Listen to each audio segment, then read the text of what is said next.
माता पार्वती माने गणेशंकर मां हैला माता पार्वती स्नान करबा जाइए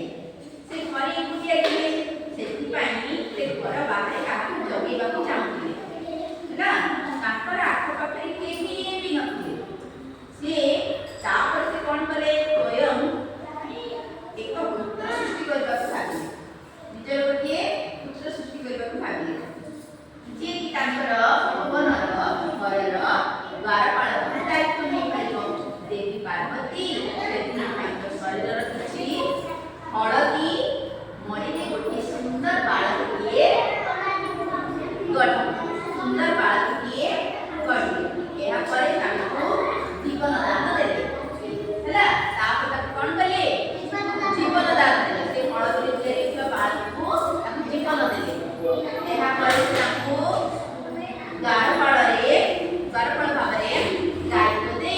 काहाई भीतरକୁ न ଛାଡିବା ପାଇଁ आदेश देले इने महादेव शिवଙ୍କର देवी पार्वतीକୁ देखा କରିବା ପାଇଁ ଆସି ମୁଖ୍ୟ ଦ୍ୱାର ନିକଟରେ ପହଞ୍ଚିଲେ महादेव किए गणेशଙ୍କ पिता हैला से कोन कले देवी पार्वतीକୁ देखा କରିବା ପାଇଁ से द्वार निकटରେ आसी पहଞ୍ଚିले किंतु गणेश कोन करथिले रास्ता छाडिले नाही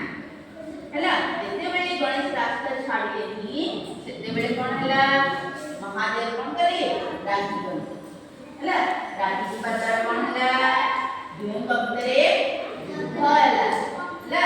झगड़ा लागे युद्ध हैला तापर से कोन करे राजी जाई त्रिशूल छाडी देले हैला महादेव कोन करे त्रिशूल टी छाडी देले जा द्वारा से बाळकटीर मुंड कोन हैला गाडी भाई से बाळकटीर मुंड कोन हैला कटि गला आउ से बाळक देखि कोन हेले तळे पड़ी गले ए संवाद जेतेबेले माता पार्वती निकटरे पहुंचिला सेतेबेले समाया से देखिए हैला तापर माता पार्वती समस्त विषय को करछि बाळक जन कोन कर जीवन दान देबा पई कहले सेति पई एक मस्तकर आवश्यकता थिला जेतु मुंड कटि जाइछि ए मस्तकर आवश्यकता थिला शिव तांकर सेवक मानन आदेश देले जेउ बाळक उत्तर दिगको मुंड करी शयन करिथिबो एवं तार मां ता पटको पिठी करी सोइथिबो तार मुंड काटी आनिबा पाई प्रभुଙ୍କ निकटରୁ आदेश पाई सेवक माने एपरि बाळकको खोजिबा पाई चाली गले चालीको सब गले खोजिले किंतु बाळकटी खोजिले किंतु एपरि कोनोसी बाळकटिए पाइले नाही